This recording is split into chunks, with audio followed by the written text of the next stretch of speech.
ನಾರಾಯಣಾಯ ಪರಿಪೂರ್ಣ ಗುಣಾರ್ಣವಾಯ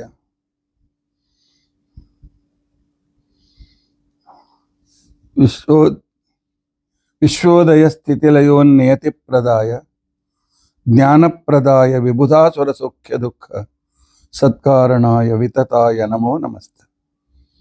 ಅಭ್ರಮಂ ಭಂಗರಹಿತಂ ಅಜಡಂ ವಿಮಲಂ ಸದಾ ಆನಂದತೀರ್ಥಮತುಲಂ ಭಜೆ ತಾಪತ್ರಯಾಪಹಂ. ಭವತಿ ಯದನುಭಾವಾದೇಡಮೂಕೋಪಿ ವಾಗ್ಮಿ ಜಡಮತಿರಪಿ ಜಂತುರ್ಜಾಯತೆ ಪ್ರಾಜ್ಞಮೌಲಿಃ.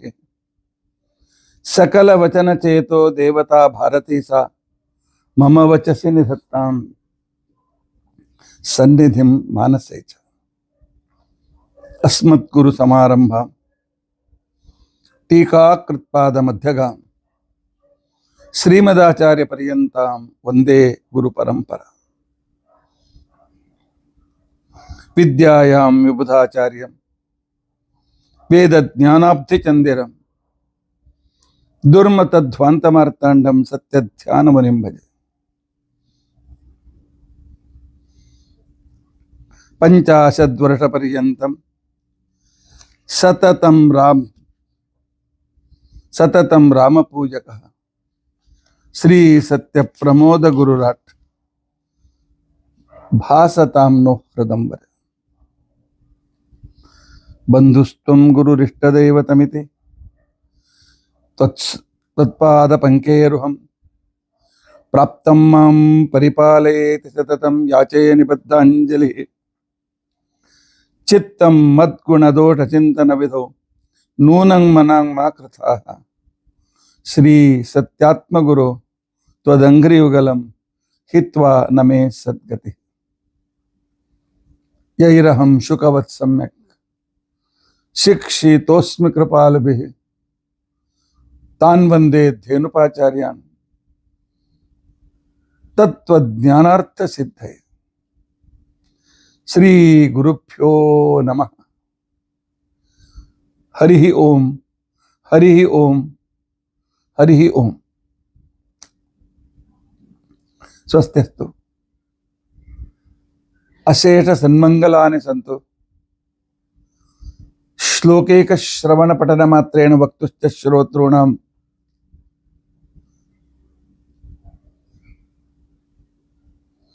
ಸಕಲ ಪುರುಷಾರ್ಥ ಪ್ರದ್ಯ ಸಮರ್ಥ. ಅದ್ಯ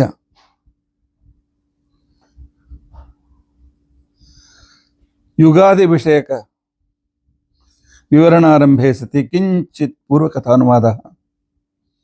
ಹರಿ ಓಂ ಹರಿ ಓಂ ಹರಿ ಓಂ. ಹರೇ ರಾಮ ಹರೇ ರಾಮ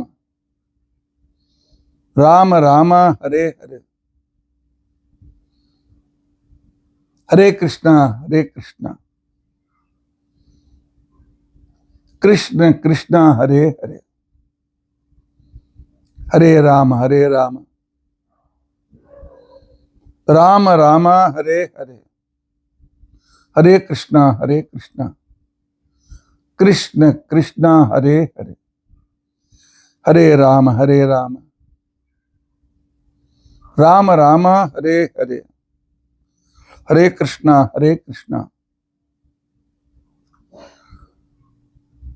ಕೃಷ್ಣ ಕೃಷ್ಣ ಹರೇ ಹರೇ. ಶ್ರೀ ಗುರುಭ್ಯೋ ನಮಃ. ಹರಿ ಓಂ ಹರಿ ಓಂ ಹರಿ ಓಂ ಹರಿ ಓಂ. ಇವತ್ತು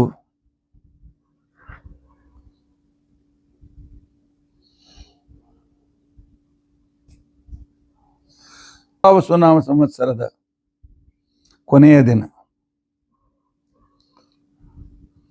ಫಾಲ್ಗುಣ ಕೃಷ್ಣ ಪಕ್ಷ ಅಮಾವಾಸ್ಯ. ನಾಳಿನ ಬೆಳಿಗ್ಗೆ 6 ಗಂಟೆವರೆಗೂ ಇದೆ, ಆದರೆ ದರ್ಶ ಇವತ್ತೇ ಇದೆ.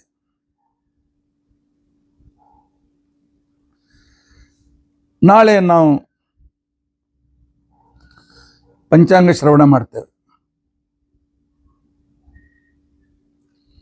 ಆದರೆ ಇಲ್ಲಿರ್ತಕ್ಕಂಥ ಒಂದು ವೈಚಿತ್ರ್ಯ ಏನು ಅಂತ ತಿಳ್ಕೊಂಡಂತಂದ್ರೆ, ಪಂಚಾಂಗ ಶ್ರವಣ ಮಧ್ಯಾಹ್ನ ಸಾಯಂಕಾಲವೂ ಮಾಡ್ತೇವೆ. ಆದರೆ ಪಂಚಾಂಗದಲ್ಲಿ ಹೇಳ್ತಾರೆ ಯುಗಾದಿಯ ದಿನ ಬೆಳಗ್ಗೆ ದೇವರನ್ನು ಸ್ಮರಿಸುತ್ತಾ ಏಳಬೇಕು, ದೇವರನ್ನು ಪ್ರಾರ್ಥನೆ ಮಾಡಬೇಕು, ಹಿರಿಯರಿಗೆ ನಮಸ್ಕಾರ ಮಾಡಬೇಕು, ಆ ನಂತರ ಎರೆದುಕೊಳ್ಳಬೇಕು. ಅರೆ ಎಲ್ಲ ಆದ್ಮೇಲೆ ನಮ್ಗೆ ಗೊತ್ತಾದ್ರ ಉಪಯೋಗ ಏನು? ಅದಕ್ಕೋಸ್ಕರ ಯುಗಾದಿ ದಿನ ಏನ್ ಮಾಡಬೇಕು, ಯುಗಾದಿ ಅಂದ್ರೆ ಏನು, ಯಾಕೆ ಯುಗಾದಿಗೆ ಇಷ್ಟು ಸಂಭ್ರಮ,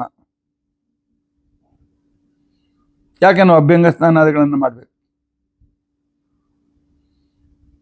ಯುಗಾದಿ ಇದು ಯಾವ ಯುಗಾದಿ? ಕೃತಯುಗಾದಿನೋ, ದ್ವಾಪರ ಯುಗಾದಿನೋ, ಕಲಿಯುಗಾದಿಯೋ? ಅಂಧವಿಶ್ವಾಸದಿಂದ ಮಾಡೋ ಬದಲಾಗಿ ನಾವು ಸ್ವಲ್ಪ ತಿಳಿದುಕೊಂಡು ಮಾಡಿದ್ರೆ ಒಳ್ಳೇದಲ್ವೇ ಅಂತ ಹೇಳಿ, ಪಂಚಾಂಗ ಶ್ರವಣ, ರಾಜರು ಯಾರು, ಮಂತ್ರಿ ಯಾರು, ಅವರ ಆಗುವ ಲಾಭ ಹಾನಿ ಏನು,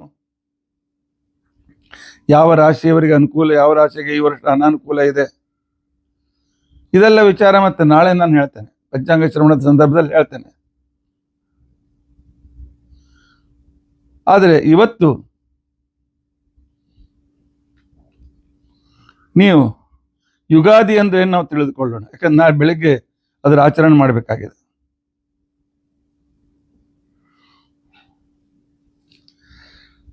ಯುಗಾದಿ ಅಂತಂದ್ರೆ ಏನು? ನಮ್ಮ ಕಲಿಯುಗದ ಆರಂಭವೇ ಅಥವಾ ಕೃತಯುಗದ ಆರಂಭವೇ? ಇಲ್ಲ, ಇದು ಸೃಷ್ಟಿಯ ಆರಂಭ. ಸೃಷ್ಟಿಯ ಆರಂಭದ ದಿನ.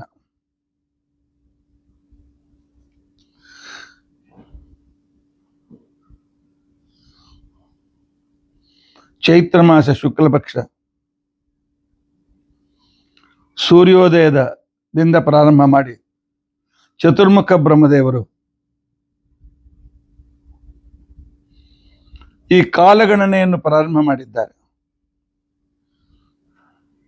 ಪ್ರತಿಪದ, ದ್ವಿತೀಯ, ತೃತೀಯ, ಚೈತ್ರ, ವೈಶಾಖ ಇತ್ಯಾದಿ.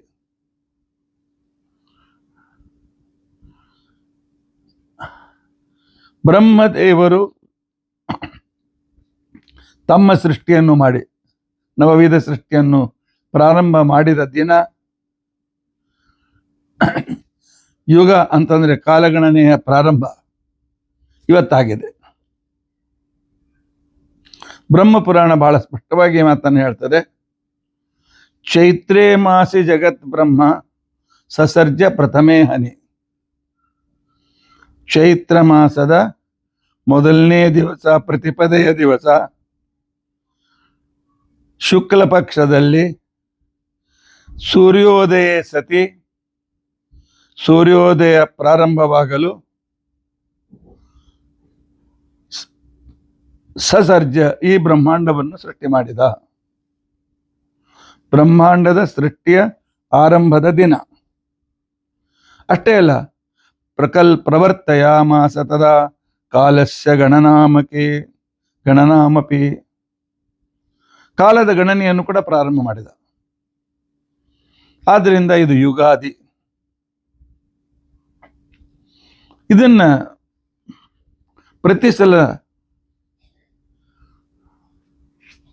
ಇದನ್ನು ಅಳೆಯೋದು ಹೇಗೆ,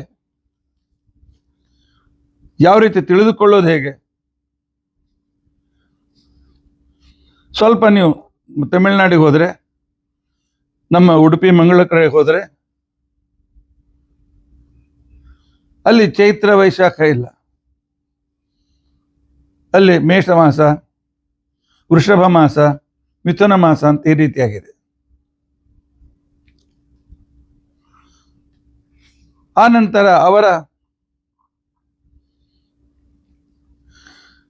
ಸೂರ್ಯ ಯಾವಾಗ ಮೇಷರಾಶಿಯಲ್ಲಿ ಅಶ್ವಿನಿ ನಕ್ಷತ್ರದಲ್ಲಿ ಸಂಕ್ರಮಣ ಮಾಡ್ತಾನೆ ಅಂತ ನಕ್ಷತ್ರದಲ್ಲಿ ಉದಯಿಸ್ತಾನೆ, ಅವತ್ತು ಸೌರಮಾಸ ಪ್ರಾರಂಭ.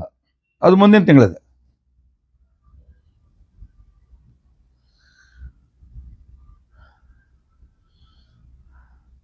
ಆ ನಂತರ ನಮ್ಮ ಈ ಕಲಿಯುಗ ಯುಗ ಇತ್ಯಾದಿಗಳು ಕೂಡ ಪ್ರಾರಂಭವಾದದ್ದು ಬೇರೆ ಬೇರೆ ದಿನಗಳಲ್ಲಿ. ಕೃತಿಯುಗ ಪ್ರಾರಂಭವಾದದ್ದು ಕಾರ್ತಿಕ ಶುಕ್ಲ ಪಕ್ಷ ನವಮಿ ದಿನ. ತ್ರೇತಾಯುಗ ಪ್ರಾರಂಭವಾದದ್ದು ಅಕ್ಷಯ ತೃತೀಯ ದಿನ, ವೈಶಾಖ ಶುಕ್ಲ ಪಕ್ಷ ತೃತೀಯ. ದ್ವಾಪರಯುಗ ಪ್ರಾರಂಭವಾದದ್ದು ಮಾಘ ಮಾಸದ ಪೌರ್ಣಿಮೆಯ ದಿನ. ಕಲಿಯುಗ ಪ್ರಾರಂಭವಾದದ್ದು ಭಾದ್ರಪದ ಕೃಷ್ಣ ಪಕ್ಷ ತ್ರಯೋದಶಿಯ ದಿನ.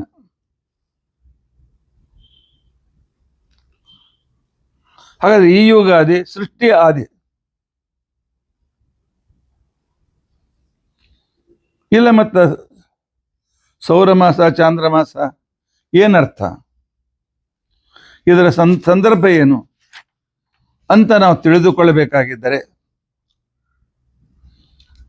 ನಾವೊಂದು ಅರ್ಥವನ್ನು ಮಾಡಿಕೊಳ್ಬೇಕು.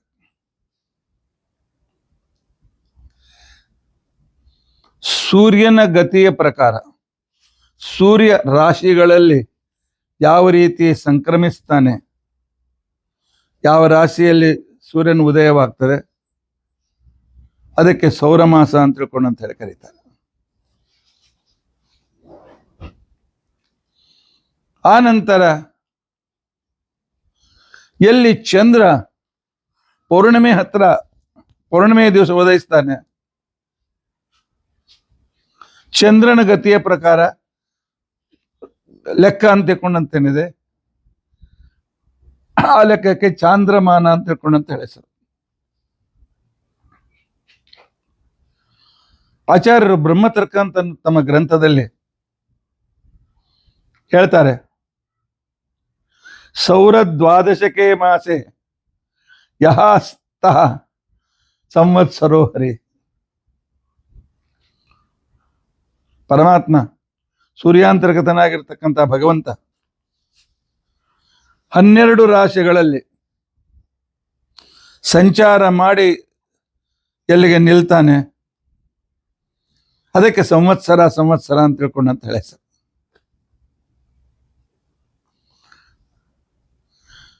ದ್ವಾದಶ ರಾಶಿಗಳು,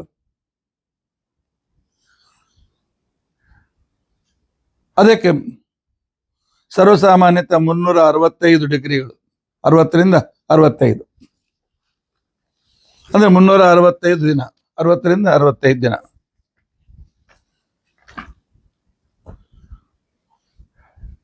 ಇದಕ್ಕೆ ಸೌರಮಾಸ ಅಂತ ತಿಳ್ಕೊಂಡು ಅಂತೇಳಿ ಕರೀತಾರೆ. ಆದರೆ ಚಂದ್ರ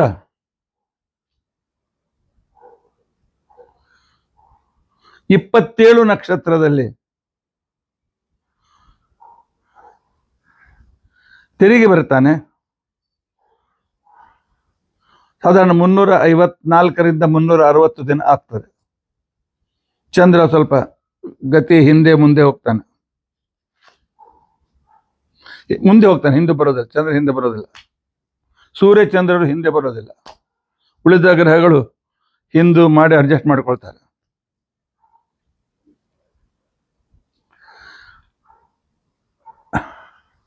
ಯಾವಾಗ ಚಂದ್ರ ಅಶ್ವಿನಿ ಮೇಷರಾಶಿಯ ಅಶ್ವಿನಿ ನಕ್ಷತ್ರದಲ್ಲಿ ಉದಿತನಾಗ್ತಾನೆ, ಅದು ಸೂರ್ಯೋದಯಕ್ಕೆ ಉದಿತನಾಗ್ತಾನೆ, ಅದಕ್ಕೆ ಯುಗಾದಿ ಅಂತ ತಿಳ್ಕೊಂಡು ಅಂತ ಹೇಳಿ ಸರ್. ಚಾಂದ್ರಮಾನ. ಸೂರ್ಯ ಯಾವಾಗ ಮೇಷರಾಶಿಯಲ್ಲಿ ಅಶ್ವಿನಿ ನಕ್ಷತ್ರದಲ್ಲಿ ಉದಿತನಾಗ್ತಾನೆ, ಅದಕ್ಕೆ ಸೌರಮಾನ ಅಂತ ತಿಳ್ಕೊಂಡು ಅಂತ ಹೇಳಿ ಹೆಸರು. ಸೂರ್ಯಮಾನದ ವರ್ಷಕ್ಕೆ ಸಂವತ್ಸರ ಅಂತ ತಿಳ್ಕೊಂಡು ಅಂತ ಹೇಳೋದು. ಸಮ್ಯಕ್ ವತ್ಸರ, ಸಂವತ್ಸರ.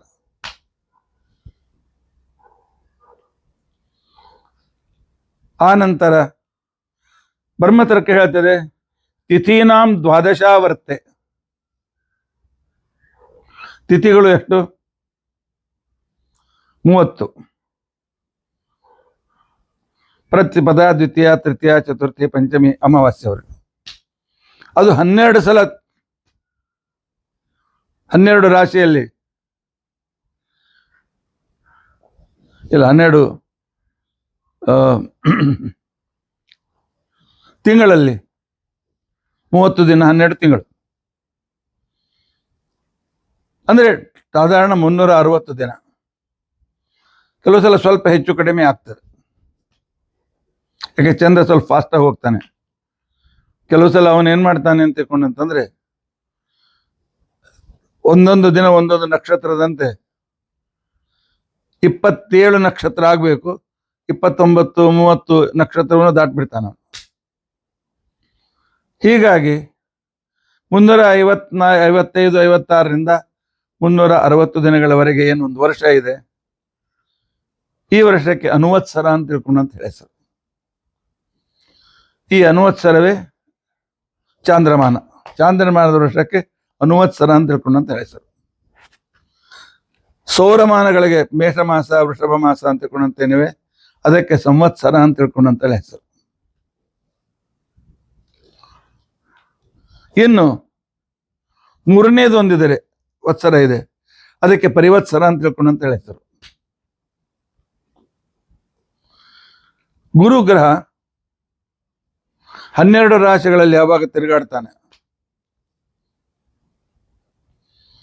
ಗುರುಗ್ರಹ 12 ರಾಶಿಯಲ್ಲಿ ತಿರುಗಾಡೋದಕ್ಕೋಸ್ಕರ ಅವನು ಕೆಲವು ಸಲ 370 80 70 72ವರೆಗೂ ದಿನಗಳನ್ನು ತೆಗೆದುಕೊಳ್ತಾನೆ. ಸಾಧಾರಣ 12.5 ತಿಂಗಳು 13 ತಿಂಗಳು. 13 ತಿಂಗಳ ಸೂರ್ಯನ ವರ್ಷಕ್ಕೆ 13 ಪೂರ್ತಿ ಇರೋದಿಲ್ಲ, ಸ್ವಲ್ಪ ಹೆಚ್ಚು ಕಡಿಮೆ ಇರ್ತದೆ. ಯಾಕೆಂದ್ರೆ ಕೆಲವು ಸಲ ಗುರು ಸ್ವಲ್ಪ ಫಾಸ್ಟ್ ಹೋಗಿ ಮತ್ತೆ ತಿರುಗಿ ಬರ್ತಾನೆ, ಅದಕ್ಕೆ ವಕ್ರಿ ಗುರು ಅಂತ ತಿಳ್ಕೊಂಡಂತ ಇತ್ಯಾದಿಗಳನ್ನು ನಾವು ಹೇಳ್ತೇವೆ. ಗೋಚರ ಗುರು, ವಕ್ರಿ ಗುರು ಇತ್ಯಾದಿ ಜ್ಯೋತಿಷದಲ್ಲಿ ನೀವು ಉಪಯೋಗಿಸ್ತೇವೆ. ಗುರು ಹಿಂದೆ ಹೋದನ್ನು ಮತ್ತೆ ತಿರುಗಿ ವಾಪಸ್ ಬರ್ತಾನೆ. ಇದಕ್ಕೂ ಬಹುಶಃ 12.5 13 ತಿಂಗಳಾಗ್ತದೆ. ಇದಕ್ಕೆ ಪರಿವತ್ಸರ ಅಂತ ತಿಳ್ಕೊಂಡಂತ ಹೆಸರು. ಇನ್ನು ಇನ್ನೊಂದು ವರ್ಷ ಇದೆ, ಅದಕ್ಕೆ ಇಡಾವತ್ಸರ ಅಂತ ತಿಳ್ಕೊಂಡಂತೇಳಿ ಕರೀತಾರೆ. ಇಡಾವತ್ಸರ ನಾಮಾಸೋ ನಕ್ಷತ್ರ 12 ಸ್ಥಿತ. 27 ನಕ್ಷತ್ರದಲ್ಲಿ ನಕ್ಷತ್ರ ಅವುಗಳ 12 ಗುಣಿಸ್ಬೇಕು, 12 ತಿಂಗಳಿಗೆ ಗುಣಿಸ್ಬೇಕು. 27 ದಿವಸದ ತಿಂಗಳು, 12 ತಿಂಗಳು 354 ದಿವಸ. ಇದಕ್ಕೆ ಇಡಾವತ್ಸರ ಅಂತ ತಿಳ್ಕೊಂಡಂತೇಳಿ ಕರೀತಾರೆ.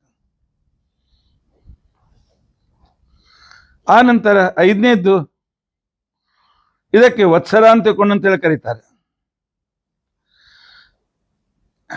ವತ್ಸರೋ ಯಸ್ಥಿತೋರ್ ತತಸ್ವನ್ನಿ ಸ್ವ ಷಷ್ಠೋತ್ತರ ಶತತ್ರೇ 360 ದಿನಗಳ ವರ್ಷ ಕರಾಕರಕ್ಕಾಗಿ ಇದಕ್ಕೆ ವತ್ಸರ ಅಂತ ತಿಳ್ಕೊಂಡಂತ ಹೇಳಿದರು. ಸೂರ್ಯನು 12 ರಾಶಿಯಲ್ಲಿ ತಿರುಗುವ ಒಟ್ಟು ಟೋಟಲ್ 360 ಡಿಗ್ರಿಗಳು.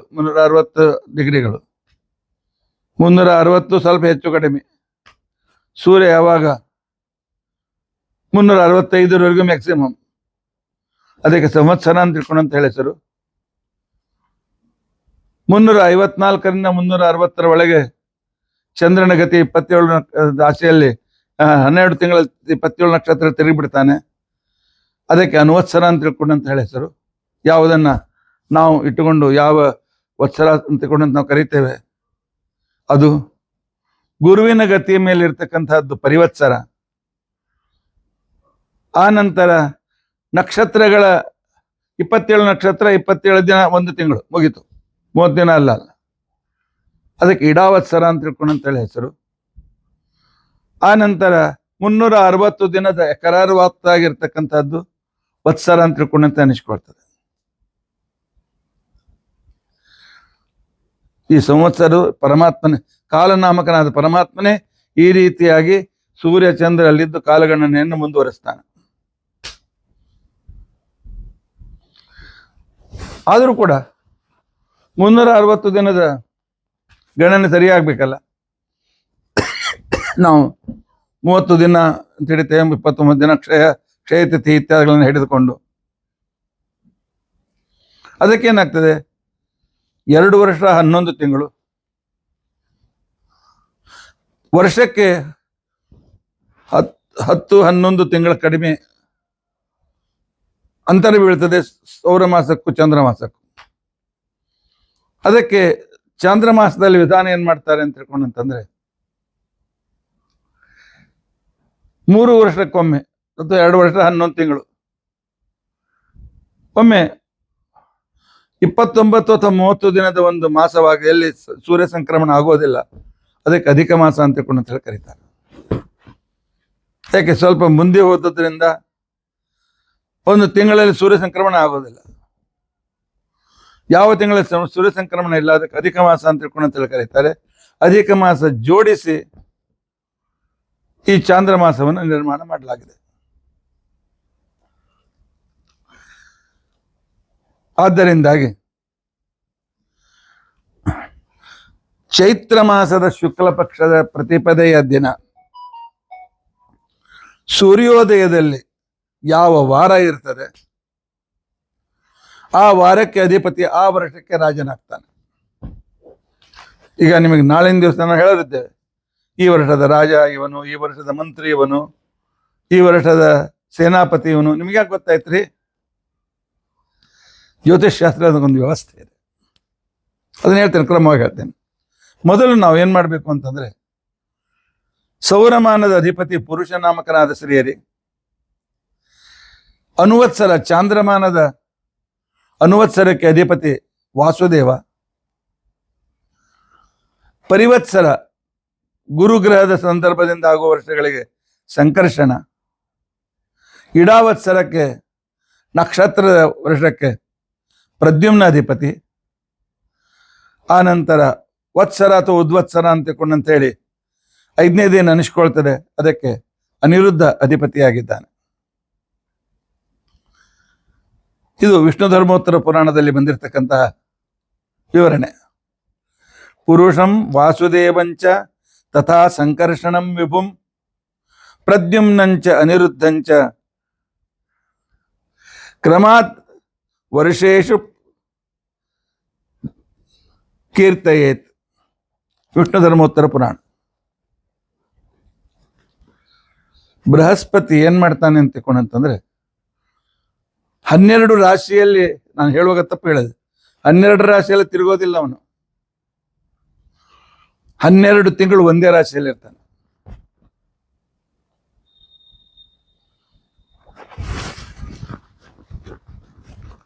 ಆದ್ರೆ ಕೆಲವು ಸಲ ವರ್ಷದ ಒಳಗಾಗಿ ಇನ್ನೊಂದು ರಾಶಿಗೆ ಬರ್ತಾನೆ.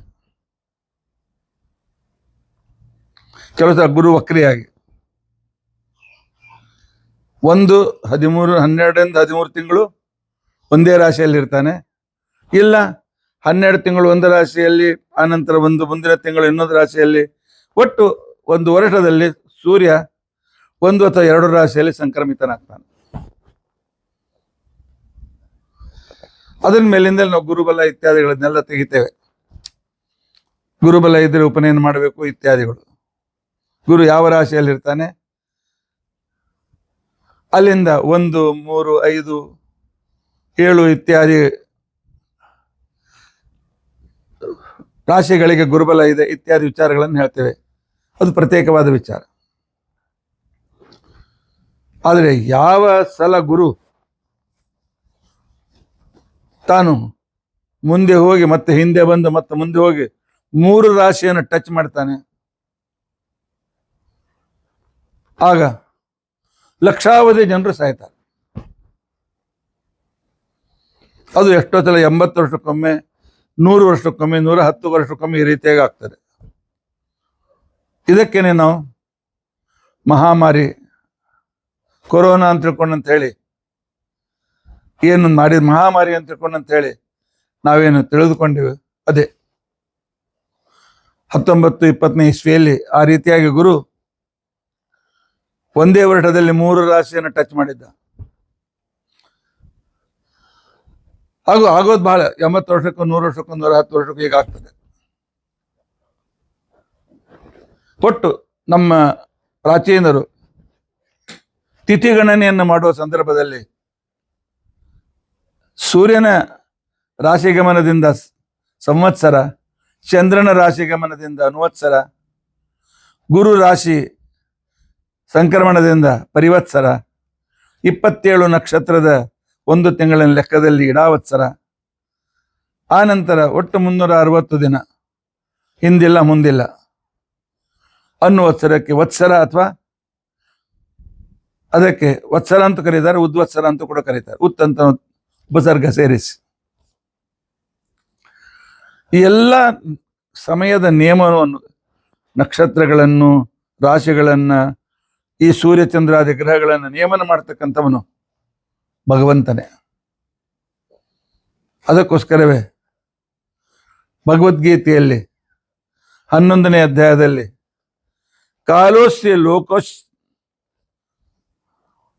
ಕಾಲಸ್ಮಿ ಲೋಕಕ್ಷಯ ವೃದ್ಧಿಕರ ಅಂತ ತಿಳ್ಕೊಂಡು ಅಂತೇಳಿ 11ನೇ ಅಧ್ಯಾಯದಲ್ಲಿ ಪರಮಾತ್ಮ ಹೇಳ್ಕೊಳ್ತಾನೆ. ಆದ್ದರಿಂದ ಕಾಲನಾಮಕನಾಗಿರ್ತಕ್ಕಂಥವನು ಪರಮಾತ್ಮ. ಸರಿ, ಇಷ್ಟೆಲ್ಲ ಗಡ್ಬಡಿ ಹೇಳಿದ್ರಿ, ಇಷ್ಟೆಲ್ಲ ವಿಚಾರಗಳನ್ನ ಹೇಳಿದ್ರಿ.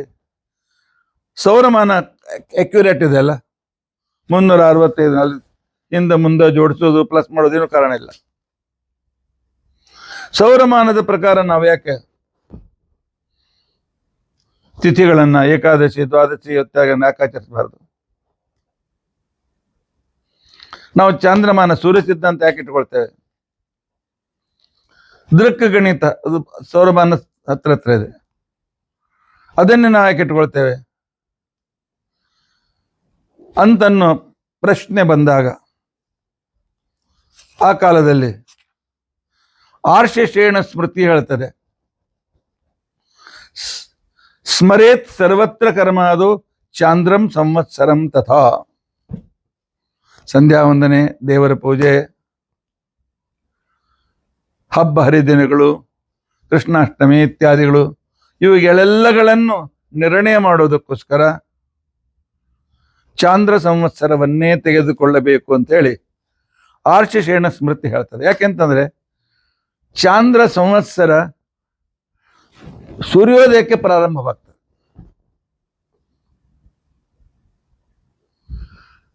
ಬೇರೆ ಕಡೆ ಮಧ್ಯದಲ್ಲಿ ಇತ್ತಾಗ ಪ್ರಾರಂಭ ಆಗೋದಿಲ್ಲ. ಆದ್ರೆ ನಮ್ಗೆ ಮಾಡ್ಲಿಕ್ಕೆ ಅನುಕೂಲ ಆಗ್ತದೆ. ಇಲ್ಲದೆ ಇದ್ರೆ ನಾವು ಸೌರಮಾನವನ್ನು ತೆಗೆದುಕೊಂಡ್ರೆ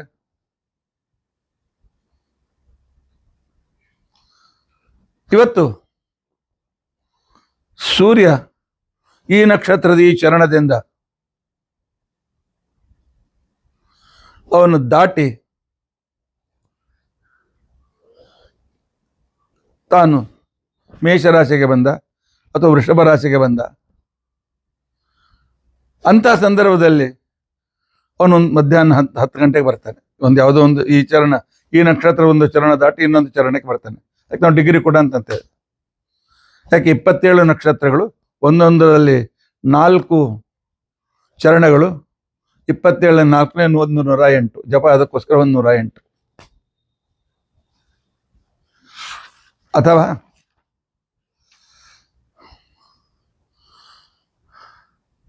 ಹನ್ನೆರಡು ತಿಂಗಳು 9 ರಾಶಿಗಳು, 108. 12 9 108. ಆದರೆ ಸೂರ್ಯ ಸಂಕ್ರಮಣ ರಾತ್ರಿನೂ ಆಗ್ಬಹುದು, ಹಗಲೂ ಆಗ್ಬಹುದು, ಮಧ್ಯಾಹ್ನನೂ ಆಗ್ಬಹುದು. ಸೌರಮಾನದ ಪ್ರಕಾರ ಏಕಾದಶಿ ಮಧ್ಯಾಹ್ನ 10 ಗಂಟೆಗೆ ಪ್ರಾರಂಭ ಆಯಿತು ಅಂತ. ಯಾಕೆ ನಾವು ಇನ್ನೊಂದು ಚರಣದಿಂದ ಇನ್ನೊಂದು ನಕ್ಷತ್ರ ರಾಶಿಗಳ ಸಂಕ್ರಮಿತನಾದ. ಸಾಯಂಕಾಲ ಆಗ್ತಾನೆ, ರಾತ್ರಿಯೂ ಆಗ್ತಾನೆ. ಆಯಾ ಇದರಲ್ಲಿ ರಾಶಿಯಲ್ಲಿ ಸಂಕ್ರಮಣ ಆಗ್ತದೆ. ಅವಾಗ ಆತಿಥಿ ಪ್ರತಿಪದ ಅಂತ ಇಟ್ಕೊಂಡ್ರೆ 10 ಗಂಟೆಗೆ ಏಕಾದಶಿ ಪ್ರಾರಂಭ, ಬೆಳಗ್ಗೆ ಊಟ ಮಾಡಿಬಿಡೋಣ. ಮರುದಿವಸ 10 ಗಂಟೆಗೆ 9-10 ಗಂಟೆಗೆ ಇನ್ನೊಂದು ಚರಣಕ್ಕೆ ಹೋಗ್ತಾನೆ, ನಕ್ಷತ್ರದ ಚರಣಕ್ಕೆ. ಬೇರೆ ಡಿಗ್ರಿ ಹೋಗ್ತಾನೆ. ನಾವು ಚರಣ ಅಂತ ಕರಿತೇವೆ, ಡಿಗ್ರಿ ಅಂತ ಕರಿತೇವೆ. ಆಗ ಏಕಾದಶಿ ಮುಗಿತು, ಮರುದಿವಸ ಮತ್ತೆ ಊಟ ಮಾಡಿ 12 ಗಂಟೆ 10 ಗಂಟೆ ನಂತರ ಊಟ ಮಾಡಿದ್ರೆ ಆಯ್ತು. ಈ ಅವ್ಯವಸ್ಥೆ ಆಗ್ತದೆ ಅಂತ ತಿಳ್ಕೊಂಡು ಅಂತ ಹೇಳಿ ಯಾಂ ತಿಥಿಂ ಸಮನುಪ್ರಾಪ್ಯ ಉದಯಂ ಯಾತಿ ಭಾಸ್ಕರ. ಯಾವ ತಿಥಿಯ ಸೂರ್ಯೋದಯದಲ್ಲಿ ಯಾವ ತಿಥಿ ಇದೆ ಅದು ಮುಂದೆ ಅರ್ಧ ಗಂಟೆನೇ ಇರಲಿ ಅಥವಾ 3/4 ಗಂಟೆ ಇರಲಿ, 5 ತಾಸು ಇರಲಿ, 6 ತಾಸು ಇರಲಿ, 8 ತಾಸು ಇರಲಿ. ಆದರೆ ಯಾವ ತಿಥಿಯಲ್ಲಿ ಸೂರ್ಯೋದಯದ ಪ್ರಾರಂಭದಲ್ಲಿ ಯಾವ ತಿಥಿ ಇರ್ತದೆ, ಆ ತಿಥಿಗೆ ನಾವು ಆ ತಿಥಿ ಇಟ್ಕೊಂಡು ಏಕಾದಶಿಯೋ ದ್ವಾದಶಿ ಇತ್ಯಾದಿಗಳನ್ನ ಆಚರಣೆ ಮಾಡಬೇಕು. ಆದ್ದರಿಂದ ಧರ್ಮಾಚರಣೆಗೋಸ್ಕರ, ನಿತ್ಯ ನೈಮಿತ್ತಿಕ ಕರ್ಮಾದಿಗಳಿಗೋಸ್ಕರ ನಾವು ಚಾಂದ್ರಮಾನವನ್ನೇ ಇಟ್ಟುಕೊಂಡು ಹೊರಡಬೇಕು. ಚಾಂದ್ರಮಾನದ ಈ ತಿಂಗಳಿಗೆ ಚೈತ್ರ, ವೈಶಾಖ, ಜ್ಯೇಷ್ಠ ಇತ್ಯಾದಿಗಳನ್ನು ಹೇಳ್ತೇವೆ.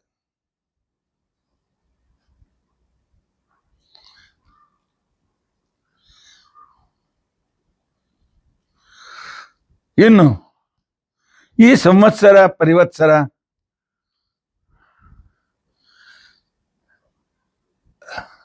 ಇತ್ಯಾದಿಗಳಿಗೆ ಪರಮಾತ್ಮನ ರೂಪಗಳ ಚಿಂತನೆ ಹೇಳಿತು. ಪುರುಷ, ವಾಸುದೇವ, ಸಂಕರ್ಷಣ, ಪ್ರದ್ಯುಮ್ನ, ಅನಿರುದ್ಧ ಅಂತ ತಿಳ್ಕೊಂಡಂತೇಳಿ. ಮತ್ಸ್ಯ ಪುರಾಣದಲ್ಲಿ ಅಗ್ನ್ಯರ್ಕೇಂದು ವಿಧೀಶಾನ ಪಂಚವತ್ಸರ ಅಂತಿಕೊಂಡು ಅಂತ ಹೇಳಿ ಅಂತಕ್ಕಂಥದ್ದನ್ನ ತಿಳಿಸಿಕೊಟ್ಟಿದ್ದಾರೆ. ಸಂವತ್ಸರಕ್ಕೆ ಅಗ್ನಿ ದೇವತ, ಪರಿವತ್ಸರಕ್ಕೆ ಸೂರ್ಯ ದೇವತ ಅಂದ್ರೆ ಚಾಂದ್ರಮಾನಕ್ಕೆ,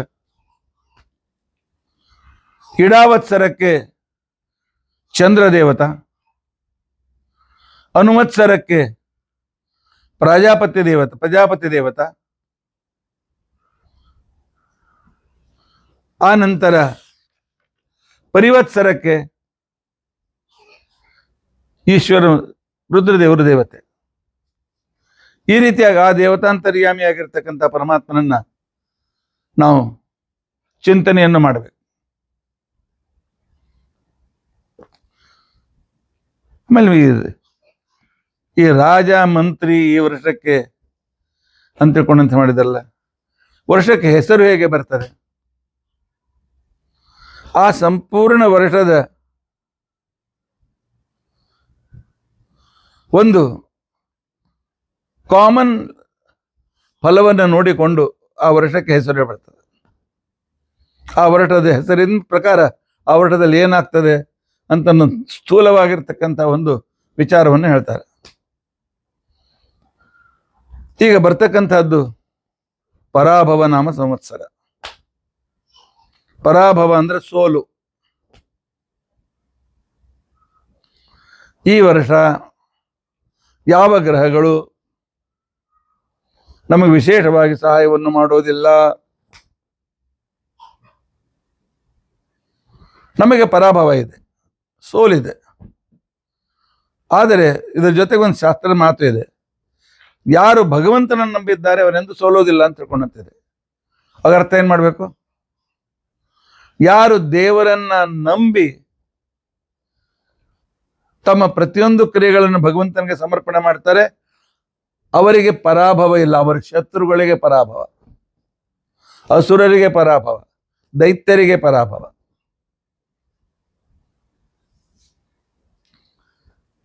ಅವರಿಗೆ ಪರಾಭವ, ಭಗವಂತನ ಭಕ್ತರಿಗೆ ಪರಾಭವತೀತಿ ಪರಾಭವ. ಪರ ಅಂತಿಕೊಂಡಂತಂದ್ರೆ ಪರಾವಿದ್ಯ, ಅಪರಾವಿದ್ಯ. ಪರ ಅಂದ್ರೆ ಪರಾವಿದ್ಯೆ, ಅವರಿಗೆ ಅಪರೋಕ್ಷ ಜ್ಞಾನಾದಿಗಳನ್ನಾಗಿ ಭಗವಂತ ಅನುಗ್ರಹವಾಗ್ತದೆ ಅಂತ ಅರ್ಥ. ಪರಾಭವತೀತಿ ಪರಾಭವ ಅಥವಾ ಪರಾಭವತಿ. ಪರಾಭವ ಅಂತಿಕೊಂಡಂತಂದ್ರೆ ಸೋಲು ಅಂತ ಅರ್ಥ. ಸೋಲು ಅಂತ ಅರ್ಥ ಒಂದು ಸಂಪೂರ್ಣವಾಗಿರ್ತಕ್ಕಂತಹ ಪರ ವಿದ್ಯಾ ಪ್ರಾಪ್ತಿಯಾಗಲಿಕ್ಕೆ ಅನುಕೂಲವಾಗಿರ್ತಕ್ಕಂಥದ್ದು. ಧಾರ್ಮಿಕರಿಗೆ, ಅಧ್ಯಯನ ಮಾಡ್ತಕ್ಕಂಥವರಿಗೆ, ಶಾಸ್ತ್ರಾಧ್ಯಯನ ಮಾಡ್ತಕ್ಕಂಥವರಿಗೆ ಈ ವರ್ಷ ಬಹಳ ಉತ್ತಮ. ಉಳಿದವರಿಗೆ, ದೇವರನ್ನ ಮರೆತಿರ್ತಕ್ಕಂಥವರಿಗೆ ಪ್ರತಿಯೊಂದು ಹೆಜ್ಜೆಗೂ ಪರಾಭವ, ಆನಂತರ ಸೋಲು ಉಂಟಾಗ್ತಾರೆ. ಆಮೇಲೆ ದೇವರನ್ನ ಬೈತಾ ಕೂತ್ಕೊಳ್ಳೋದು ಬೇಡ. ಇರ್ಲಿ, ಸರಿ. ಈ ರಾಜ ಮಂತ್ರಿಗಳನ್ನ ಹೇಗೆ ಆರಿಸ್ತೀರಿ? ಈ ಪೋರ್ಟ್ಫೋಲಿಯೋ ನಿಮ್ಮ ಕೈಗೆದೇನು? ನಮ್ಮ ಕೈಯಾಗಿಲ್ಲ, ಶಾಸ್ತ್ರ ಇದೆ. ಯಾಕೆ ನಮಗೆ ಸೂರ್ಯ ಮತ್ತು ಚಂದ್ರರು ರಾಶಿಗಳ ಮೇಲೆ ಚಂದ್ರನ ಪ್ರಭಾವ ಜಾಸ್ತಿ, ದಿನಗಳ ಮೇಲೆ ತಿಥಿಗಳ ಮೇಲೆ ಸೂರ್ಯನ ಪ್ರಭಾವ ಜಾಸ್ತಿ. ಇಂತಹ ಸಂದರ್ಭದಲ್ಲಿ ಶಾಸ್ತ್ರ ಒಂದು ವ್ಯವಸ್ಥೆ ಮಾಡಿದೆ. ಏನು ಅಂತ ತಿಳ್ಕೊಂಡಂತಂದ್ರೆ, ಯಾವ ಸೂರ್ಯೋದಯದ ಸಂದರ್ಭದಲ್ಲಿ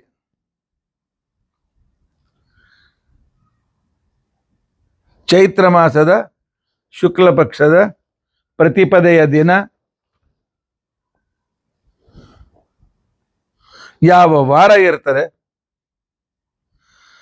ಆ ವಾರದ ಅಧಿಪತಿ ಆ ವರ್ಷದ ರಾಜನಾಗ್ತಾನೆ ಅಂತಕ್ಕಂಥದ್ದು ಪ್ರಮಾಣ ಇದೆ. ಶುಕ್ಲ ಪಕ್ಷ ಪ್ರತಿಪದಾಯಾಮ್ ಸೂರ್ಯೋದಯ ವಾರ ಸೇವ ತದ್ವರ್ಷಸ್ಯ ರಾಜ, ಆ ವರ್ಷಕ್ಕೆ ಅವನೇ ರಾಜನಾಗ್ತಾನೆ ಅಂತೇಳಿ ಜ್ಯೋತಿಷ್ ಶಾಸ್ತ್ರದಲ್ಲಿ ವಿವರಣೆ ಬಂದಿದೆ. ಇಂತಹ ಸಂದರ್ಭದಲ್ಲಿ ಹಾಗಾದ್ರೆ ಮಂತ್ರಿ ಯಾರು, ಇನ್ನು ಮಂತ್ರಿ ಯಾರು, ಸೇನಾಪತಿ ಯಾರು, ಇವುಗಳಿಗೆ ಎಲ್ಲ ಸೂರ್ಯನ ಗತಿ ಮೇಲೆ ಅವಲಂಬಿಸಿದೆ. ಚಾಂದ್ರಮಾನದ ಚೈತ್ರ ಮಾಸದ ಶುಕ್ಲ ಪಕ್ಷದ ಪ್ರತಿಪದೆಯ ಸೂರ್ಯೋದಯದಲ್ಲಿ ಯಾವ ವಾರ ಇರ್ತದೆ, ಆ ವಾರಕ್ಕೆ ಅಧಿಪತಿ ಆ ವರ್ಷದ ರಾಜನಾಗ್ತಾನೆ. ಇನ್ನು ಉಳಿದವರೆಲ್ಲರೂ ಸೂರ್ಯನ ಸಂಕ್ರಮಣದ ಮೇಲೆ ಅವಲಂಬಿಸಿದ್ದಾರೆ. ಮೇಷ ರಾಶಿಯಲ್ಲಿ ಯಾವಾಗ ಸೂರ್ಯ ಸಂಕ್ರಮಿತನಾಗ್ತಾನೆ,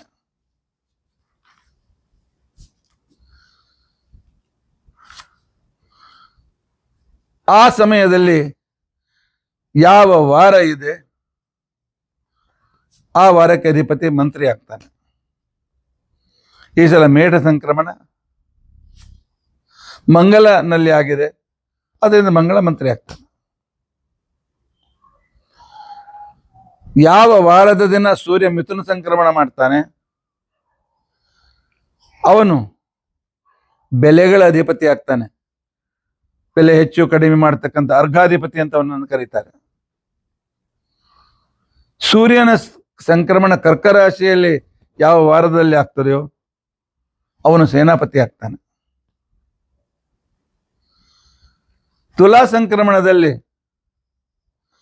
ಯಾವ ವಾರದಲ್ಲಿ ಸೂರ್ಯನು ತುಲಾದಲ್ಲಿ ಸಂಕ್ರಮಣ ಮಾಡ್ತಾನೆ ಅವನು ರಸಾಧಿಪತಿ ಆಗ್ತಾನೆ. ಸೂರ್ಯ ಧನು ರಾಶಿಯಲ್ಲಿ ಯಾವ ವಾರದಲ್ಲಿ ಸಂಕ್ರಮಣ ಮಾಡ್ತಾನೆ ಅವನು ಧಾನ್ಯಾಧಿಪತಿ ಅಂತ ತಿಳ್ಕೊಂಡಂತ ಅನಿಸ್ಕೊಳ್ತಾನೆ. ಯಾವಾಗ ಸೂರ್ಯ ಯಾವ ವಾರದ ದಿನ ಸೂರ್ಯ ಮಕರ ಸಂಕ್ರಮಣ ಮಾಡ್ತಾನೆ ಅವನು ನೀರಸಾಧಿಪತಿ ಅಂತ ಅನಿಸ್ಕೊಳ್ತಾನೆ. ಈ ಕ್ಯಾಬಿನೆಟ್ ಇದ್ದಾಗ ಅವ್ರು ಹೇಗೆ ತಾವು ಅದಕ್ಕೆ ಅಧಿಪತಿ ಆದಾಗ ಅದನ್ನು ಯಾವ ರೀತಿಯಾಗಿ ನಡೆಸ್ಕೊಂಡು ಹೋಗ್ತಾರೆ ಅಂತ ವಿಚಾರವನ್ನು ನಾಳಿನ ದಿವಸ ನಾನು ಹೇಳ್ತೇನೆ.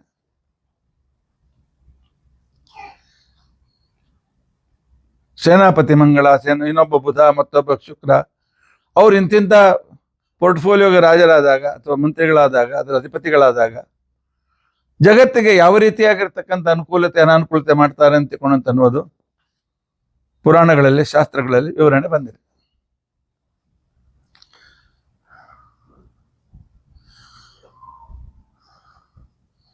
ಹೋಗ್ಲಪ್ಪ, ಆಚಾರ್ಯ ಪಂಚಾಂಗ ಶ್ರವಣ ಹೇಳೋ ಮುಂದೆ ಇವನು ರಾಜ ಇವನು ಮಂತ್ರಿ ಏನು ಹೇಳಿಬಿಡ್ತೀರಿ, ಮರೆತು ಬಿಡ್ತೀವಿ. ನಾವ್ ಯಾಕೆ ಕೇಳಬೇಕು? ಅವಶ್ಯಕತೆ ಏನದ?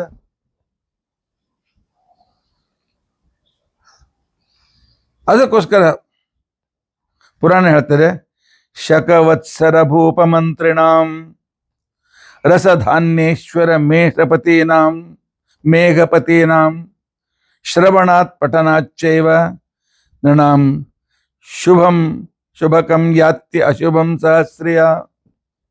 ಅವರಿಗೆ ಅಶುಭ ಎಲ್ಲ ಹೊರಟೋಗ್ತದೆ, ಶುಭ ಆಗ್ತದೆ. ರಾಜ ಮಂತ್ರಿಗಳು ಯಾರು ಅಂತ ಕೇಳೋದ್ರಿಂದ, ಅದರಿಂದ ನಾಳಿನ ದಿವಸ ಲಕ್ಷ್ಯ ಕೊಟ್ಟು ಕೇಳಿ. ಏನೋ ಆಚಾರ ರಾಜ ಮಂತ್ರಿ ಹೇಳ್ತಿರ್ತಾರೆ, ನಮ್ಮ ರಾಶಿಯ ಸಂದರ್ಭದಾಗ ನೋಡೋಣ ಅಂತ ತಿಳ್ಕೊಂಡು ಅಂತೇಳಿ ಎಲ್ಲೋ ಮನಸ್ಸು ಮಾಡಬೇಡಿ. ಯಾವರನು ರಾಜ, ಯಾವನು ಮಂತ್ರಿ, ಈ ಈ ವಿಷಯವನ್ನು ಯಾವನು ಕೇಳ್ತಾನೆ, ಶ್ರವಣ ಮಾಡ್ತಾನೆ, ಮನನ ಮಾಡ್ತಾನೆ, ಅವನ ಎಲ್ಲ ಅಶುಭಗಳು ನಾಶವಾಗಿ ಎಲ್ಲ ಶುಭಕರವಾಗಿರ್ತಕ್ಕಂಥ ಸಂದರ್ಭಗಳು ಅವನ ಜೀವನದಲ್ಲಿ ಬರ್ತದೆ. ಮತ್ತೆ ನಾಳೆ ಮತ್ತೊಮ್ಮೆ ಹೇಳ್ತೇನೆ, ಪಂಚಾಂಗ ಯಾಕೆ ಶ್ರವಣ ಮಾಡಬೇಕು? ನಮಗೆಲ್ಲ ಟೈಮ್ ಇದೆ, ರಜೆ ಇಲ್ಲ, ಬೇಡ. 24 ತಾಸಿನಲ್ಲಿ ಒಂದ್ಸಲ ಆದ್ರೂ ಕೂಡ ಪಂಚಾಂಗ ಶ್ರವಣ ಮಾಡಿದರೆ, ಅದಕ್ಕೋಸ್ಕರ ದಿನಾಲು ಪಂಚಾಂಗ ನೋಡಬೇಕು ಅಂತಿದೆ. ಯಾಕೆ?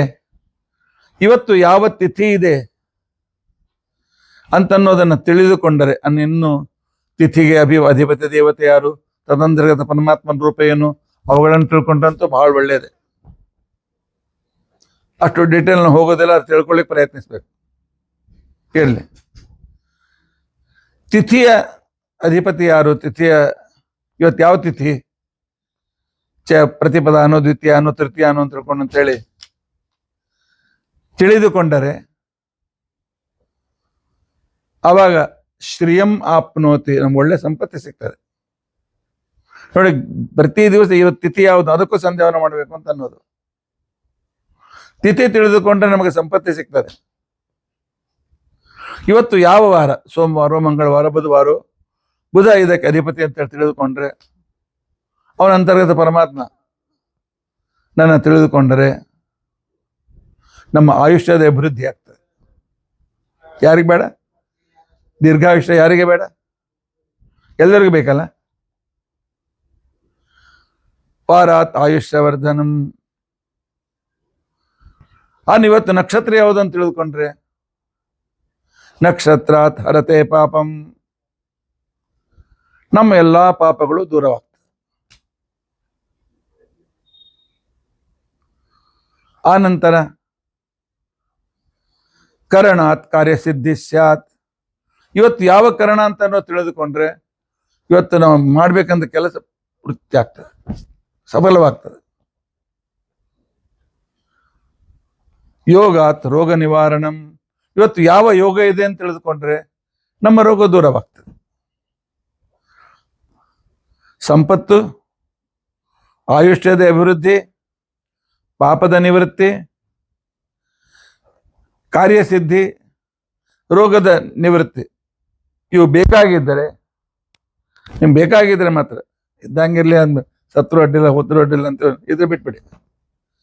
ನಾವು ಇರಬೇಕು, ಆರೋಗ್ಯ ರೀತಿಯಿಂದ ಇರಬೇಕು, ಸಾಧನೆ ಮಾಡಬೇಕು ಅಂತನ್ನುವ ಬಯಕೆ ಯಾರಿಗಿರ್ತದೆ ಅವರು ನಾಳಿನ ದಿವಸ ತಪ್ಪದೇ ಪಂಚಾಂಗ ಶ್ರವಣ, ಒಂದೇ ದಿವಸ ಅಲ್ಲ, ದಿನಾಲು ನಾಳೆ ಪ್ರಾರಂಭ ಮಾಡಿ.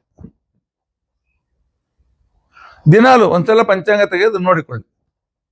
ಸಂಧ್ಯಾ ವಂದನ ಮಾಡ್ತಕ್ಕಂಥವ್ರಿಗೆ ಹೇಳುವ ಅವಶ್ಯಕತೆ ಇಲ್ಲ. ಸಂಧ್ಯಾ ವಂದನ ಮಾಡದೇ ಇದ್ದರೂ ಇವತ್ತು ತಿಥಿ, ನಕ್ಷತ್ರ, ಯೋಗ, ಕರಣ ನೋಡಿಕೊಂಡು ನಿಮ್ಮ ಮನೆಯಲ್ಲೇ ಪಂಚಾಂಗ ಮಂದಿರ್ತದೆ, ಎಲ್ಲ ಇರ್ತದೆ. ಭಗವಂತನನ್ನು ಸ್ಮರಿಸಿದರೆ ಜೀವನದ ಅನೇಕ ಅನಾನುಕೂಲತೆಗಳು ದೂರವಾಗ್ತವೆ. ಇದೆಲ್ಲ ಸರಿ. ಚೈತ್ರ, ವೈಶಾಖ, ಜ್ಯೇಷ್ಠ, ಆಷಾಢ ಅಂತ ಹೆಸರು ಯಾಕೆ ಬಂತು ಅಂತ ತಿಳ್ಕೊಂಡಂತಂದ್ರೆ, ಹುಣ್ಣಿಮೆಯ ದಿವಸ ಅಥವಾ ಹುಣ್ಣಿಮೆ ಹಿಂದೆ ಮತ್ತು ಮುಂದೆ ಯಾವ ನಕ್ಷತ್ರ ಇರ್ತದೆ ಆ ನಕ್ಷತ್ರದ ಹೆಸರು ಆ ಮಾಸಕ್ಕೆ ಬರ್ತದೆ. ಚೈತ್ರ ಮಾಸದ ಪೌರ್ಣಿಮೆಯ ದಿನ ಚಿತ್ರಾ ನಕ್ಷತ್ರ ಇರ್ತದೆ. ವೈಶಾಖ ಮಾಸದ ಪೌರ್ಣಿಮೆಯ ದಿನ ವಿಶಾಖ ನಕ್ಷತ್ರ ಇರ್ತದೆ. ನಾವು ಜ್ಯೋತಿಷ್ ಹೇಳುವಾಗ ಪೌರ್ಣಿಮೆ ದಿವಸ ವಿಶಾಖ ನಕ್ಷತ್ರ, ಹಾಗಾದ್ರೆ ಸಪ್ತಮಿ ದಿವಸ ಯಾವ ನಕ್ಷತ್ರ ಅಂತ ಅದ್ರ ಮೇಲೆ ಪಂಚಾಂಗ ನೋಡದೆ ಲೆಕ್ಕ ಮಾಡ್ತೇವೆ. ಜ್ಯೇಷ್ಠ ನಕ್ಷತ್ರ ಪೌರ್ಣಿಮೆ ಇದ್ದ ದಿವಸ ಅದು ಜ್ಯೇಷ್ಠ ಮಾಸ ಅಂತ ತಿಳ್ಕೊಂಡು ಅನಿಸ್ಕೊಳ್ತದೆ. ಪೂರ್ವಾಷಾಢ ಅಥವಾ ಉತ್ತರಾಷಾಢ ನಕ್ಷತ್ರ ಪೌರ್ಣಿಮೆ ದಿವಸ ಇದ್ದರೆ ಅದು ಆಷಾಢ ಮಾಸ ಅಂತ ಅನಿಸ್ಕೊಳ್ತದೆ. ಶ್ರವಣ ನಕ್ಷತ್ರ ಪೌರ್ಣಿಮೆಯಲ್ಲಿದ್ದರೆ ಶ್ರಾವಣ ಅಂತ ಅನಿಸ್ಕೊಳ್ತಾರೆ. ಪೂರ್ವ ಭಾದ್ರಪದ ಅಥವಾ ಉತ್ತರ ಭಾದ್ರಪದ ಇದ್ದರೆ ಅದು ಭಾದ್ರಪದ ಮಾಸ ಅಂತ ಅನಿಸ್ಕೊಳ್ತದೆ. ಅಶ್ವಿನ ಮಾಸದ ಪೂರ್ಣಿಮೆಯ ದಿವಸ ಅಶ್ವಿನಿ ನಕ್ಷತ್ರ ಇದ್ರೆ ಅಶ್ವಿನಿ ಮಾಸ ಅಂತ ಅನ್ಸ್ಕೊಳ್ತದೆ. ಅದರ ನಂತರದ ಮಾಸದಲ್ಲಿ ಕೃತ್ತಿಕಾ ಪೂರ್ಣಿಮಾ ದಿವಸ ಇದ್ರೆ ಕಾರ್ತಿಕ ಅಂತ ಅನ್ಸ್ಕೊಳ್ತಾರೆ. ಮೃಗಶಿರ ಹುಣ್ಣಿಮೆ ದಿವಸ ಇದ್ರೆ ಅದಕ್ಕೆ ಮಾರ್ಗಶಿರ ಮಾಸ ಅಂತ ಹೇಳಿ, ಪುಷ್ಯ ನಕ್ಷತ್ರ ಇದ್ರೆ ಪುಷ್ಯ ಮಾಸ ಅಂತ ಹೇಳಿ, ಮಘ ನಕ್ಷತ್ರ ಇದ್ರೆ ಮಘ ಮಾಸ ಅಂತ ಹೇಳಿ. ಆ ನಂತರ ಫಲ್ಗುನಿ ಉತ್ತರ ಅಥವಾ ಪೂರ್ವ ಫಲ್ಗುನಿ ಇದ್ದರೆ ಅದು ಫಲ್ಗುಣ ಮಾಸ ಅಂತ ಹೇಳ್ಕೊಂಡು ಅನ್ಸ್ಕೊಳ್ತಾರೆ. ಉತ್ತರ ಫಲ್ಗುನಿ ಪೂರ್ವ ಫಲ್ಗುನಿಗೆ ಪುಬ್ಬ ಉತ್ತರ ಅಂತ ಕೂಡ ಹೆಸರುಗಳಿವೆ. ಆ ರೀತಿಯಲ್ಲಿ ಕರೀತಾರೆ. ಆ ನಂತರ ಮೇಷ ಮಾಸ, ವೃಷಭ ಮಾಸ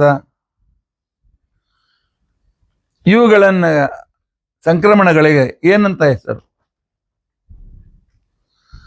ಮತ್ತು ಆ ಮಾಸದಲ್ಲಿ ಯಾವ ದೇವರನ್ನ ಉಪಾಸನೆ ಮಾಡಬೇಕು?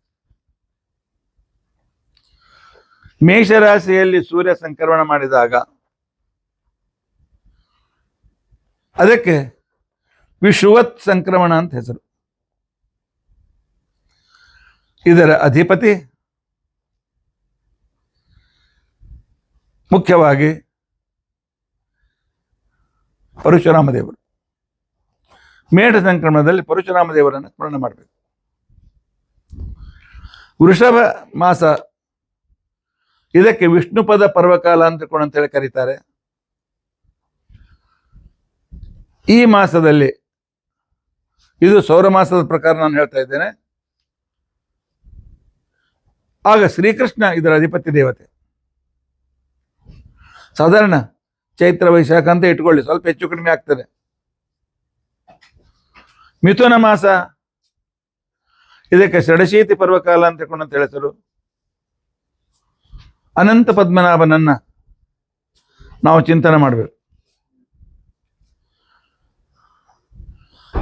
ಕರ್ಕ ಮಾಸ ಅಂದ್ರೆ ಕರ್ಕ ಸಂಕ್ರಮಣಕ್ಕೆ ದಕ್ಷಿಣಾಯನ ಅಂತ ನಾವು ಕರಿತೇವೆ. ಅದಕ್ಕೆ ವರಾಹದೇವರನ್ನು ಉಪಾಸನೆ ಮಾಡಬೇಕು. ಸೂರ್ಯ ಸಿಂಹರಾಶಿಯಲ್ಲಿ ಸಂಕ್ರಮಣ ಮಾಡಿದಾಗ ವಿಷ್ಣುಪದಿ ಪರ್ವಕಾಲ ಅಂತ ಹೆಸರು. ಬೇಕಾದ್ರೆ ಇದರ ವಿವರಣೆ ಉತ್ತರಾಯಣ ಮಠ ಪಂಚಾಂಗದಲ್ಲಿ 3ನೇ ಪೇಜ್ನಲ್ಲಿ ಇದೆ, ನೋಡ್ಬೋದು.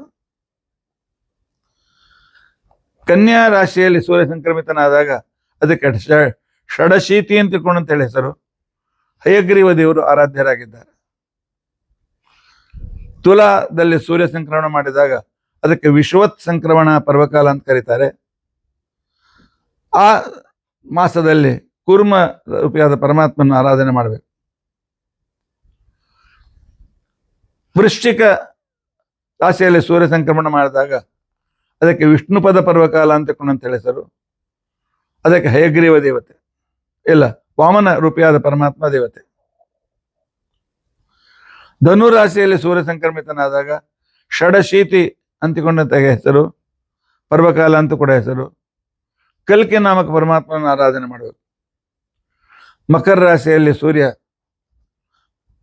ಪ್ರವೇಶ ಮಾಡಿದಾಗ ಅದಕ್ಕೆ ಉತ್ತರಾಯಣ ಅಂತ ನಾವು ಕರೀತೇವೆ. ಆಗ ರಾಮನನ್ನು ಆರಾಧನೆ ಮಾಡಬೇಕು. ಕುಂಭರಾಶಿಯಲ್ಲಿ ಸೂರ್ಯ ಸಂಕ್ರಮಣವಾದಾಗ ವಿಷ್ಣುಪದ ಪರ್ವಕಾಲ ಅಂತ ಹೆಸರು.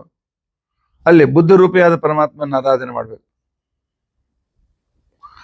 ಮೀನ ನಕ್ಷತ್ರದಲ್ಲಿ ಮೀನ ರಾಶಿಯಲ್ಲಿ ಸೂರ್ಯ ಸಂಕ್ರಮಿತನಾದಾಗ ಷಡಶೀತಿ ಅಂತ ಪರ್ವಕಾಲಕ್ಕೆ ಹೆಸರು. ಅಲ್ಲಿ ಮತ್ಸ್ಯರೂಪನಾದ ಪರಮಾತ್ಮನ ಆರಾಧನೆ ಮಾಡಬೇಕು.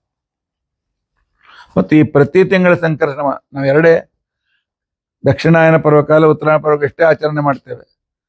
ಪ್ರತಿ ತಿಂಗಳು ಈ ಪರ್ವಕಾಲವನ್ನು ಬಂದಾಗ ಅಲ್ಲಿ ಆಚರಣೆ, ಸ್ನಾನ, ಜಪ, ತರ್ಪಣ ಇತ್ಯಾದಿಗಳನ್ನು ಮಾಡಬೇಕು. ದಾನಗಳನ್ನು ಮಾಡಬೇಕು. ಈ ಸಂಕ್ರಮಣ ಕಾಲದಲ್ಲಿ ನಾವು ಏನು ದಾನ ಕೊಡ್ತೇವೆ ಅದು ನಮಗೆ ವಾಪಸ್ ಸಿಗ್ತದೆ. ಹಣ ಬೇಕು ಅಂತಿದ್ರೆ ಪ್ರತಿ ತಿಂಗಳ ಸಂಕ್ರಮಣ ದಿನ ಹಣ ದಾನ ಮಾಡಿ, ಸ್ವಲ್ಪ ದಿವಸ 100 ಪಟ್ಟು ವಾಪಸ್ ದೇವರು ಕೊಡ್ತಾನೆ. ಒಳ್ಳೆ ಮನೆ ಬೇಕು ಅಂದ್ರೆ ಮನೆ ದಾನ ಮಾಡಿ. ಹೊಟ್ಟೆ ತುಂಬ ಊಟ ಬೇಕು ಅಂತಂದ್ರೆ ಅವತ್ತಿನ ದಿವಸ ಬ್ರಾಹ್ಮಣರಿಗೆ ಊಟಕ್ಕೆ ಹಾಕಿ. ವಸ್ತ್ರದಾನ ಮಾಡಿದ್ರೆ ನೀವು ಬೇಕಾದಷ್ಟು ವಸ್ತ್ರಗಳು ಸಿಗ್ತದೆ.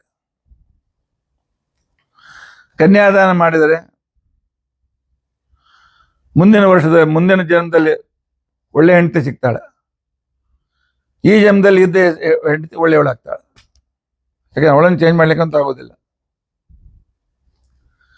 ಯಾಕೆ? ಜ್ಯೋತಿಷ್ ತತ್ವ ಹೇಳ್ತದೆ, ಸಂಕ್ರಾಂತೋ ಯಾನಿ ದತ್ತಾನಿ ಹವ್ಯ ಕವ್ಯಾನಿ ದಾತೃಭಿ ತಾನಿ ನಿತ್ಯಂ ದದಾತ್ಯರ್ಕ ಪುನರ್ಜನ್ಮನಿ ಜನ್ಮನಿ. ಈ ಜನ್ಮದಲ್ಲಿ ಅನೇಕ ಜನ್ಮದಲ್ಲಿ ಸೂರ್ಯ ನಿಮಗೆ ಅದನ್ನು ಅನುಕೂಲ ಮಾಡಿಕೊಡ್ತಾನೆ. ಆ ನಂತರ ನಮಗೆ ಪ್ರತ್ಯಕ್ಷ ದೇವತೆ ಸೂರ್ಯ ಚಂದ್ರ.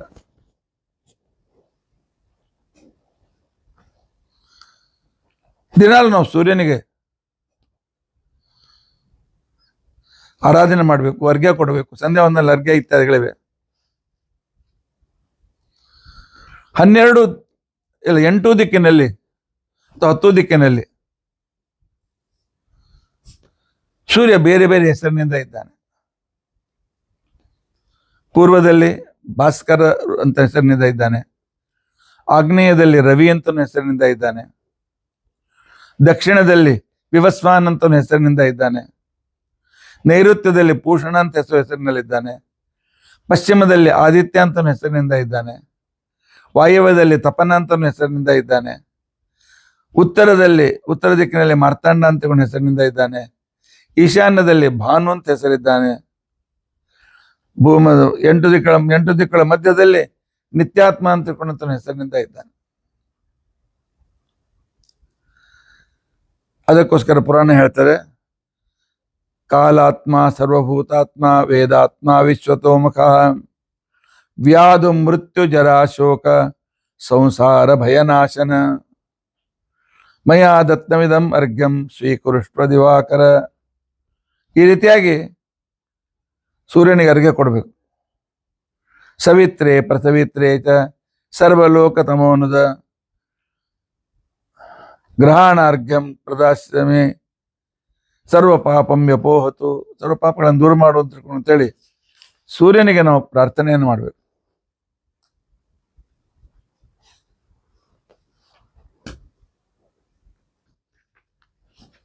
ನಾಳೆ ಬೆಳಗ್ಗೆ ಏನ್ ಮಾಡಬೇಕು ಅಂತ ಅನ್ನೋದನ್ನ ನಾವು ತಿಳಿದುಕೊಂಡು ಇವತ್ತಿನ ಕಾರ್ಯಕ್ರಮವನ್ನು ಮುಗಿಸೋಣ.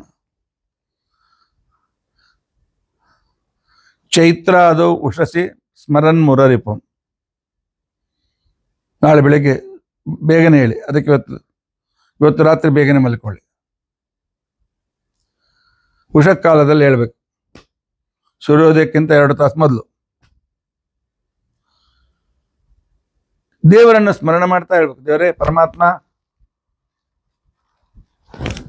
ನನಗೆ ತೈಜಸ ನಾಮಕನಾಗಿ ಸ್ವಪ್ನಗಳನ್ನು ತೋರಿಸಿದೆ, ಪ್ರಾಜ್ಞಾನಾಮಕನಾಗಿ ಗಾಢ ನಿದ್ರೆಯನ್ನು ಕೊಟ್ಟೆ, ಈಗ ವಿಶ್ವನಾಮಕನಾಗಿ ನನಗೆ ಎಚ್ಚರ ಕೊಡ್ತಾ ಇದೆ, ಜಾಗೃತಿಯನ್ನು ಕೊಡ್ತಾ ಇದೆ ಪರಮಾತ್ಮ. ಎಂಥ ಅದ್ಭುತೋಪಕಾರಿ ಪರಮಾತ್ಮ ಅಂತ ಭಗವನನ್ನು ಸ್ಮರಿಸುತ್ತಾ ಹೇಳ್ಬೇಕು. ಕೆಲವರು ಮುಂಜಾನೆ ಬೇಗ ಎಚ್ಚರ ಆದರೆ ಏನು ಸುಡುಗಾಡು ಎಷ್ಟು ಎಚ್ಚರ ಆಯ್ತು ಅಂತೇಳಿ ಸುಡುಗಾಡೋ ಪಡಗಾಡೋ ಏನೋ ಕೆಟ್ಟ ಮಾತನ್ನ ಆಡ್ತಾರೆ. ಯಾವ್ದು ಆಡ್ತೇವೆ ಅದೇ ರೀತಿಯಾಗಿ ಇವತ್ತೆಲ್ಲ ನಾಳೆ ಹೋಗ್ಬೇಕಾಗ್ತದೆ. ಆ ನಂತರ ಶಾಂತಸ್ವರದಿಂದ ಎದ್ದು ಕೂತ್ಕೊಳ್ಬೇಕು ಹಾಸಿಗೆ ಮೇಲೆ. 21 ಸಲ ಕೈ ತಿಕ್ಕಿ ನಿಮ್ಮ ಸಂಪೂರ್ಣ ಶರೀರದ ಎಲ್ಲ ಅವಯವಗಳು ಆಕ್ಟಿವ್ ಆಗಲಿಕ್ಕೆ. ಯಾಕೆ? ಎಲ್ಲ ಶರೀರದ ಆರ್ಗನ್ಸ್ಗಳ ಬಟನ್ ಕೈಯಲ್ಲಿದೆ, ಕೈಯಲ್ಲಿ ಅಂಗಾಲ್ನಲ್ಲಿ ಕೂಡ ಇದೆ. ಆ ನಂತರ ಸಂಚಿಂತಯೇತ್ ಭಗವತ ಶರಣಾರವಿಂದಂ.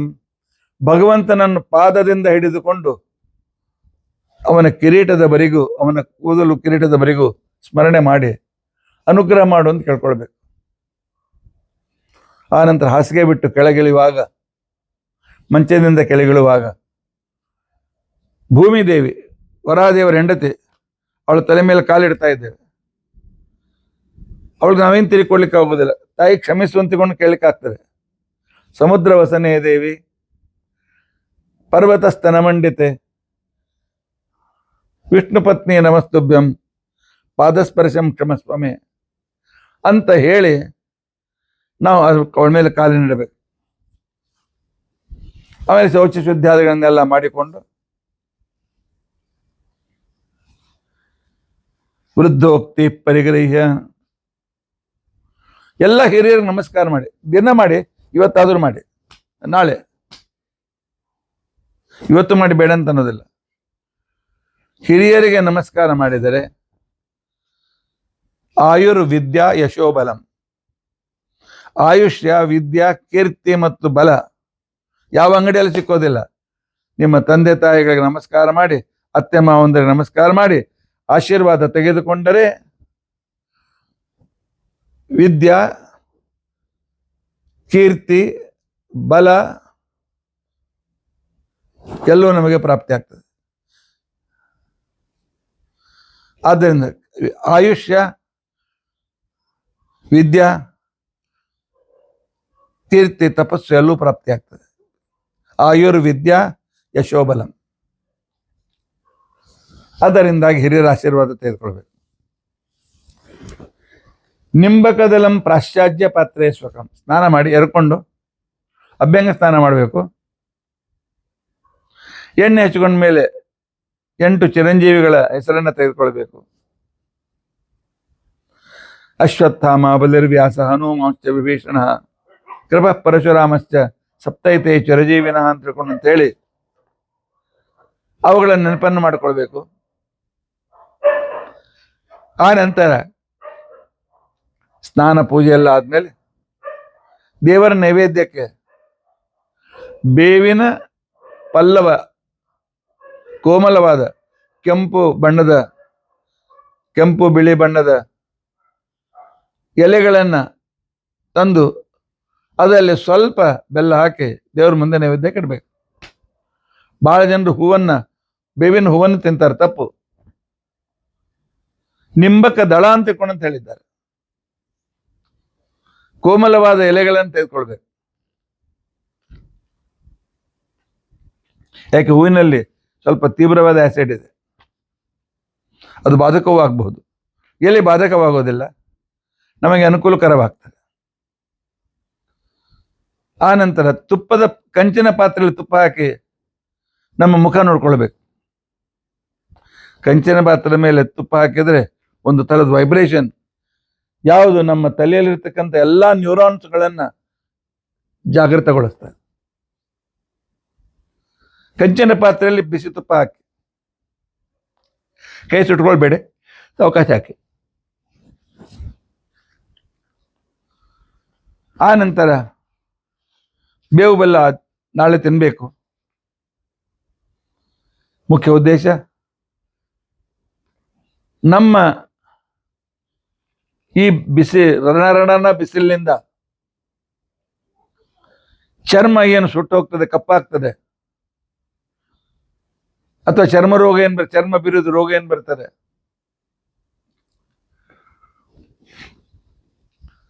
ಅದೆಲ್ಲ ಮಾಡೋದಕ್ಕೋಸ್ಕರ ಬೇವಿನ ಎಲೆ ಔಷಧಿ. ಬೆಲ್ಲ ಪಿತ್ತವನ್ನು ನಾಶ ಮಾಡ್ತಾರೆ. ಅದರಿಂದ ಬೇವು ಬೆಲ್ಲ ಸುಖ ದುಃಖಗಳ ಸಂಕೇತವೂ ಹೌದು. ಜೀವನದಲ್ಲಿ ಅವುಗಳನ್ನ ಸ್ವೀಕರಿಸಲೇಬೇಕು ಅಂತಿಕೊಂಡಂತ ಅನ್ನೋದು ಕೂಡ ಒಂದು ಉದ್ದೇಶವಿದೆ. ಆ ನಂತರ ಕನ್ನಡಿಯಲ್ಲಿ ಮುಖ ನೋಡ್ಕೊಳ್ಬೇಕು ದಿನಾಲು. ಕೂದಲು ಬೆಳಗಾಗ್ತಾ ಬಂತು, ಮುಖದ ಮೇಲೆ ಜುರಿಗಳು ಪ್ರಾರಂಭವಾಗಿವೆ, ಕಣ್ಣಿನ ಸುತ್ತು ಕಪ್ಪು ಹೆಚ್ಚಾಗಿದೆ, ನಿಮ್ಮ ವೃದ್ಧಾಪ್ಯವನ್ನು ಸೂಚನೆ ಮಾಡ್ತದೆ.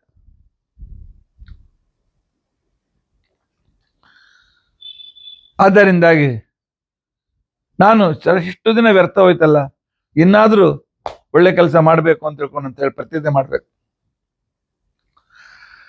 ಆ ರೀತಿಯಾಗಿ ಮಾಡಿ ಆ ನಂತರ ಒಳ್ಳೆ ಜ್ಯೋತಿಷ್ಕರನ್ನ ಮನೆಗೆ ಕರೆದು ಅವರನ್ನು ಪೂಜಿಸಿ ಅವರ ಜೊತೆ ಊಟ ಮಾಡಿ, ಊಟದ ಪೂರ್ವದಲ್ಲಿ ಊಟದ ನಂತರ ಪಂಚಾಂಗ ಶ್ರವಣವನ್ನು ಮಾಡಬೇಕು. ಪಂಚಾಂಗ ಅಂದ್ರೆ ತಿಥಿ, ವಾರ, ನಕ್ಷತ್ರ, ಯೋಗ, ಕರಣ ಇವುಗಳ ಬಗ್ಗೆ ಮಾಹಿತಿಯನ್ನು ಪಡೆಯಬೇಕು. ಕಾಲ್ನಾಮಕನಾದ ಪರಮಾತ್ಮನ ಆರಾಧನೆ ಮಾಡಬೇಕು. ಆಗ ನಮ್ಮ ಯುಗಾದಿ ಸಫಲವಾಗ್ತದೆ. ಇನ್ನು ಈ ವರ್ಷ ಪರಾಭವ ಸಂವತ್ಸರ ಯಾರಿಗೆ ಅನುಕೂಲ ಇದೆ, ಯಾರಿಗೆ ಅನಾನುಕೂಲ ಇದೆ, ಯಾವ ರಾಶಿಗೆ ಅನುಕೂಲಾದಿಗಳಿವೆ ಅಂತನ್ನೋ ಒಂದು ವಿಹಂಗಮ ದೃಷ್ಟಿಯನ್ನ ನಾಳಿನ ದಿವಸ ನಾವು ತಿಳಿದುಕೊಳ್ಳಿಕ್ಕೆ ಪ್ರಯತ್ನಿಸೋಣ. ಇತಿ ಅದ್ಯ ಕಥಾ ಪ್ರಸಕ್ತಿ. ಹರೇ ರಾಮ ರಾಮ ರಾಮ ಹರೇ ಹರೇ, ಹರೇ ಕೃಷ್ಣ ಕೃಷ್ಣ ಕೃಷ್ಣ ಹರೇ ಹರೇ. ಉಗ್ರಂ ವೀರಂ ಮಹಾವಿಷ್ಣುಂ ಜ್ವಲಂತಂ ಸರ್ವತೋಮುಖಂ ನೃಸಿಂಹಂ ಭೀಷಣಂ ಭದ್ರಂ ಮೃತ್ಯುಂ ನಮಾಮ್ಯಹಂ. ಅಕ್ಷಯಂ ಕರ್ಮ ಯಸ್ಮಿನ್ ಪರೇ ಸ್ವರ್ಪಿತಂ ಪ್ರಕ್ಷಯಂ ಯಾಂತಿ ದುಃಖಾನಿ ಅನ್ನಾಮತಃ. ಅಕ್ಷರೋ ಯೋಜರ ಸರ್ವದೈವಾಮೃತ ಕುಕ್ಷಿಗಂ ಯಸ್ಯ ವಿಶ್ವಂ ಸದಾಚಾರಿಕಂ ಪ್ರೀಣಯಾಮೋ ವಾಸುದೇವಂ ದೇವತಾ ಮಂಡಲ ಖಂಡಮಂಡಲಂ. ಶ್ರೀಕೃಷ್ಣಾರ್ಪಣಮಸ್ತು. ಶ್ರೀಕೃಷ್ಣಾರ್ಪಣ.